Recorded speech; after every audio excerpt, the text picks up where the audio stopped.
besoin de toi, maître. Heureuse est la mère qui t'a porté et allaitée. Heureux plutôt ceux qui écoutent la parole de Dieu et qui l'observent.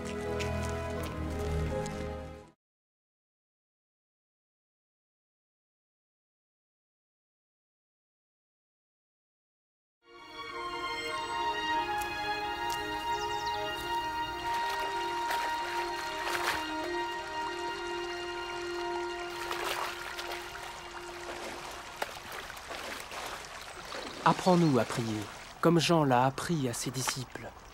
Quand vous priez, dites « Notre Père qui es aux cieux, que ton nom soit sanctifié, que ton règne vienne, que ta volonté soit faite sur la terre comme au ciel. Donne-nous chaque jour notre pain quotidien. Pardonne-nous nos offenses, comme nous pardonnons aussi à ceux qui nous ont offensés. Protège-nous contre la tentation et délivre-nous du mal. »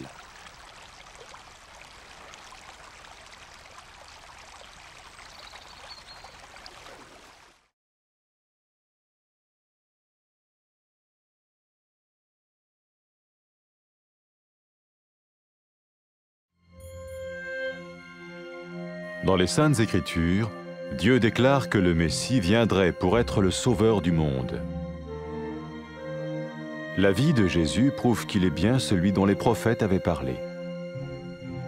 Ésaïe a prophétisé que la Vierge deviendrait enceinte et qu'elle enfanterait un fils. Des siècles plus tard, la naissance de Jésus accomplissait cette prophétie.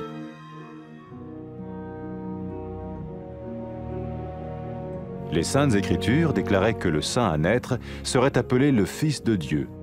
Cela signifiait que Jésus serait le Fils de Dieu au sens spirituel et non au sens physique. Nous le voyons par sa manière de vivre. Il a guéri des malades, il a pardonné leurs péchés, les a ramenés à Dieu et leur a promis une place dans le royaume éternel de Dieu. Il s'est offert lui-même en sacrifice pour le péché à leur place. Puis il est revenu à la vie, victorieux sur la mort selon le plan de Dieu. Jésus a dit « Personne ne me prend la vie, mais je la donne de ma propre volonté. » La vie de Jésus n'a pas seulement accompli les écrits des prophètes, mais elle a aussi confirmé la vérité de la sainte parole de Dieu. Les prophètes avaient écrit « Ta parole, ô mon Dieu, est parfaite, elle dure à toujours. » Jésus lui-même a dit « Le ciel et la terre disparaîtront, tandis que mes paroles ne disparaîtront jamais. » Jésus est venu pour nous donner la vie dans toute sa plénitude. Mais quand l'homme a désobéi à Dieu dans le jardin d'Éden, il a choisi sa propre voie et ses actions l'ont séparé du Créateur.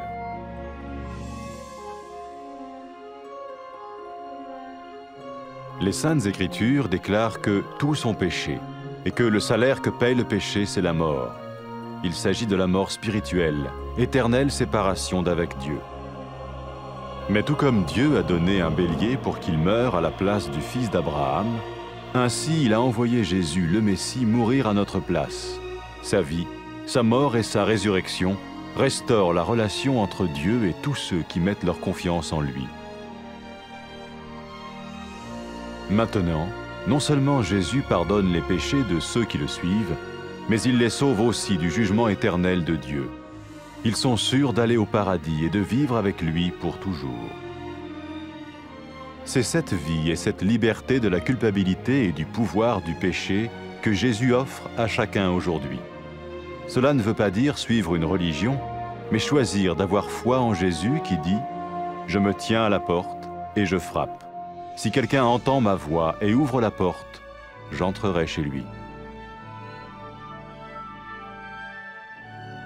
Cela veut dire se tourner vers Dieu et croire que Jésus vient dans nos vies pardonner nos péchés et nous rendre tels qu'il veut que nous soyons. Il ne suffit pas d'approuver intellectuellement ce qu'il dit, ni de vivre une expérience émotionnelle. Nous le recevons par grâce, au moyen de la foi, par un acte de notre volonté. Lorsque quelqu'un est prêt à suivre Jésus le Messie, il peut lui parler par une simple prière. Peut-être êtes-vous prêt maintenant à ouvrir votre vie à Dieu. Si oui, vous pouvez vous joindre à la prière suivante, silencieusement. dans votre cœur. Seigneur Jésus, j'ai besoin de toi. Merci d'être mort sur la croix pour mes péchés.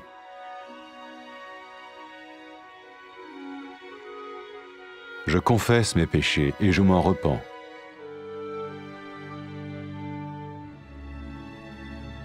Je t'ouvre la porte de ma vie et je te reçois comme mon Sauveur et Seigneur.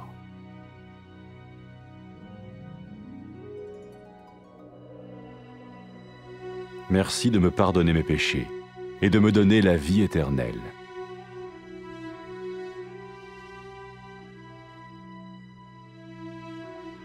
Fais de moi le genre de personne que tu veux que je sois.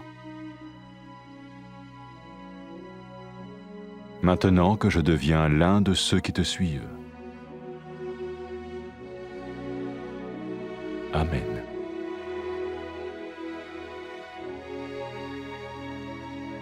Jésus a dit à propos de ses disciples, « Mes brebis écoutent ma voix, je les connais et elles me suivent. » Pour expérimenter la vie en abondance promise par Jésus, ceux qui le suivent parlent à Dieu chaque jour dans la prière et lisent ou écoutent sa parole.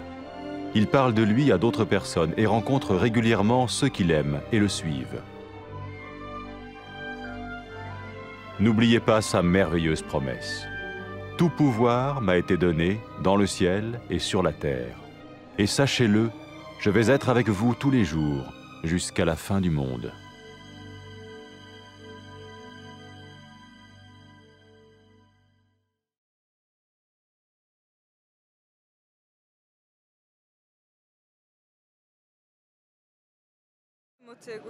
Blagor telesu, ki te je rodilo, in prsim, ki so te dojile.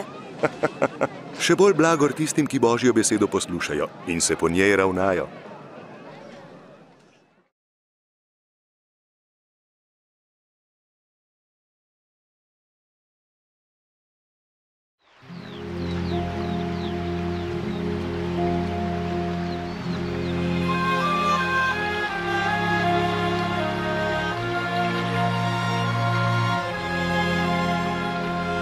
Nauči nas moliti, kakor je tudi Janez naučil svoje učence. Kadar molite, recite: Oče, posvečeno bodi tvoje ime. Pridi tvoje kraljestvo, zgodi se tvoja volja, kakor v nebesih, tako na zemlji.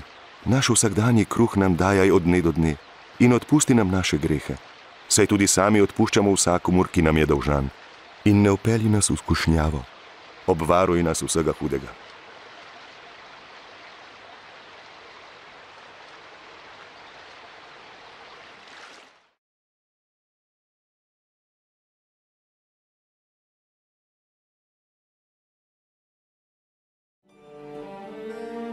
Nekdaj so preroki napovedovali v pismih, da bo Bog poslal odrešenika, ki bo odrešil grešne ljudi in jih spravil z Bogom. Jezus s svojim življenjem izpričuje, da je res od Boga obljubljeni odrešenik sveta. Mladenka bo spočela in rodila sina. Tako se je zgodilo. Bog je svojo močjo storil, da je Marija postala noseča, čeprav je bila devica in rodila Jezusa. Kot piše v Svetem pismu, je bil čudež rojstva Božje znamenje, da je ta otrok res Mesija, tisti, ki ga Bog imenuje svojega sina. Ko so ljudje videli Jezusa, so videli naravo in moč Boga. Ozdravljal je ljudi, jim odpuščal grehe in jim obljubil prostor v svojem večnem kraljestvu. Jezus je daroval svoje življenje in pretrpel kazen za vse človeštvo. Potem se je vrnil v življenje in s tem pokazal, da je močnejši od smrti. Jezus Kristus je o svojem življenju rekel: oblast imam, da ga dam, in oblast imam, da ga spet prejmem. Njegovo življenje je bilo prav takšno, kakršno so preroki napovedali. Jezusovo življenje je potrditev, da je Božja beseda resnična in trajna. Resnično, Jezus je Božja beseda. V njem se Bog razodeva ljudem tega sveta. Jezus sam je rekel: nebo in zemlja bosta prešla, moje besede pa nikakor ne bodo prešle. Na začetku je Bog ustvaril moškega in žensko, da bi srečno živela v njegovi navzočnosti. Toda ona dva nista zaupala Bogu in nista ubogala njegovih zapovedi. Sramotno dejanje ju je ločilo od Boga. V Svetem pismu piše: vsi so grešili in kazen za greh je smrt. Ljudje, ki so grešili, ne morejo biti v osebnem odnosu z Bogom. Tako kot je Bog priskrbel ovna, ki je umrl namesto Abrahamovega sina Izaka, je poslal Jezusa, da je umrl namesto Adamovih potomcev. To je storil zato, da bi lahko tisti, ki verujejo in zaupajo v Gospoda Jezusa, prišli v Božjo bližino. Peter je v Jezusu rekel: o njem pričujejo vsi preroki. Vsakomur, ki veruje vanj, so v njegovem imenu odpuščeni grehi. Zato tisti, ki hodijo za Jezusom, ne bodo kaznovani, ampak bodo večno živeli z Bogom. Potem, ko je Jezus vstal od mrtvih, je svojim učencem rekel: v njegovem imenu se bo oznanilo vsem narodom spreobrnenje v odpuščanje grehov. Jezus je tudi rekel, da bo poslal Svetega Duha, ki bo ostal z učenci, jim razodel resnico in jim dal moč, da bodo hodili po poti, ki jim jo je pokazal.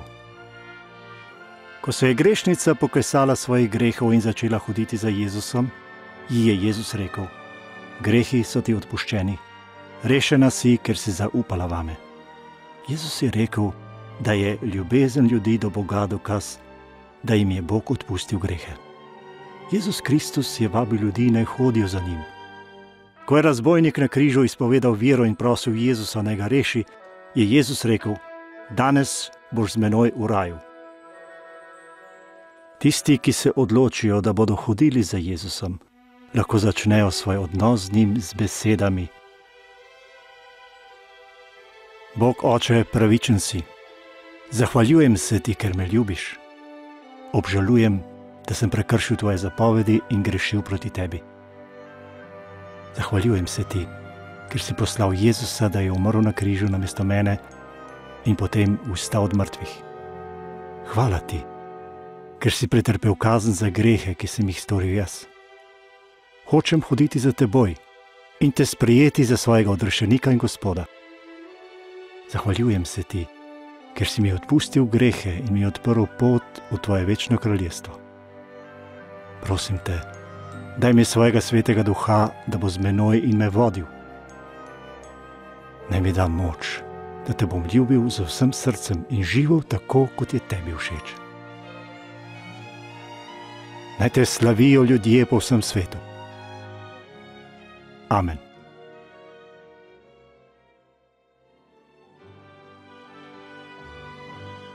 Jezus pravi o tistih, ki hodijo za njim: moje ovce poslušajo moj glas, jaz jih poznam in hodijo za menoj.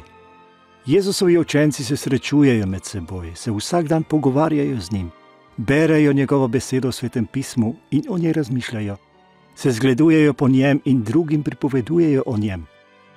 Jezus jih vodi in krepi z močjo Božjega Svetega Duha, ki prebiva v njihovih srcih. Vedno mislijo na to, kar je Jezus rekel takrat, ko je šel v nebesa. Dana mi je vsa oblast v nebesih in na zemlji. In glejte, jaz sem z vami vse dni do konca sveta.